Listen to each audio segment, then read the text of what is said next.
I think it's a really unfortunate regressive step. It's applying, 19th century dilution is the solution to pollution approach to a problem that really should be dealt with in a much more modern way. They haven't really considered adequate alternatives to store this water, to use it in ways that don't have long-term transboundary and transgenerational impacts across the Pacific. But what about the claim that the water will have much lower levels of tritium than the safe drinking water standard set by the World Health Organization? Look, there's hundreds of different isotopes that come from a reactor that are in this water. We don't actually know publicly exactly what is in that water. It's not likely to be consistent or even over time. This is not a routine operation situation. This is trying to deal with a mess, a disaster. And there'll be solid material. There's more contaminated bits, less contaminated bits, differently contaminated bits of that water over time.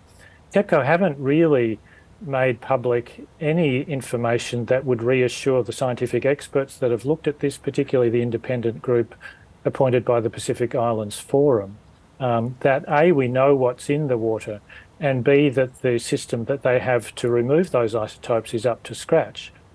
And we know that it doesn't remove two key isotopes from a biological point of view, which is tritium, which is a kind of hydrogen, so it's in water, and carbon, which is obviously the most important biological molecule. So they will not be removed in any case. What about the administrative process for the release of this water, including being checked by third-party inspectors? Well, we really need to know well before, as this process is planned, what's in the water, how well the system works, and really they should have prospectively, actively, and fully considered all of the alternatives available and the risks and benefits of each, and had an evidence-based process.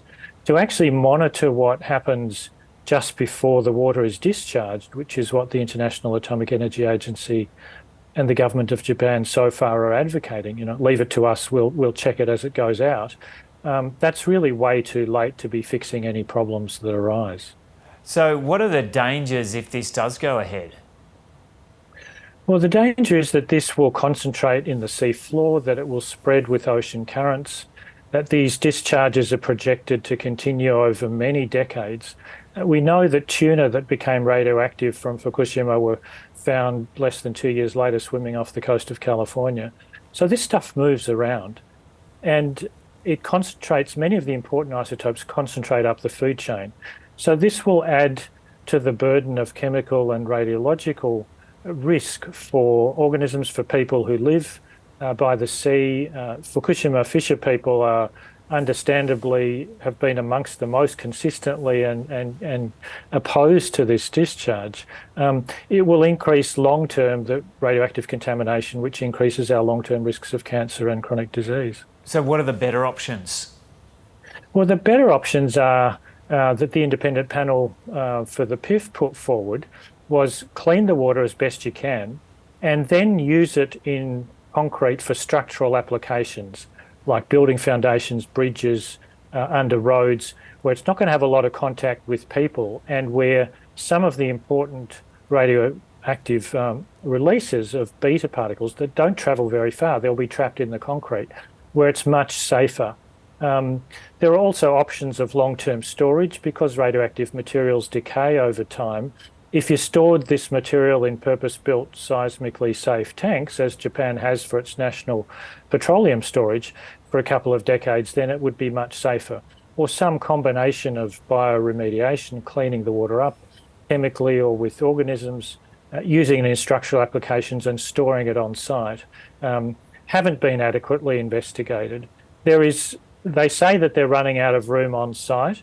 I've been there. There is plenty of room, and they're actually filling it up with millions of tons of waste that's been scraped from surface soils and urban areas all over Fukushima. They're filling up that site. That would be a perfect place to build more tanks if they need them. This water is going to continue to accumulate over the decades. This is not going to go away anytime soon.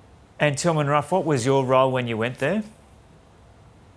Well, I went there first in a few months after the disaster, and then have kept up visiting whenever I can, really to provide support for local organisations and people to provide advice about radiation and health and what it means and how they can minimise exposures, and to provide some independent international scrutiny, which has really been lacking in the management of this disaster, which is really still ongoing, unfortunately. And you mentioned there elements found in fish in California. What has the Australian government done in terms of contributing to this discussion so far, and what should it be raising in light of what you've just said about with your concerns Sure. about this impending Look, release? I'm not privy to internal discussions that have happened, but certainly my representations to the relevant ministers, the Minister for the Environment, the Assistant Minister for Health, raising concerns about these questions have essentially been unanswered, and I'm certainly unaware of any Australian government public representations in support of Pacific colleagues, to raise concerns with Japan about this and to potentially assist with an approach that keeps the problem contained rather than exporting it in the ocean. So, as far as you're concerned, should the Australian government be being a lot more vocal on this? Look, I think so, Joe. This is an issue that's not just for Japan. This material gets into the ocean. Once it's out there, it's away with the currents and the wind and the organisms. It's a problem for all of us that live around the Pacific.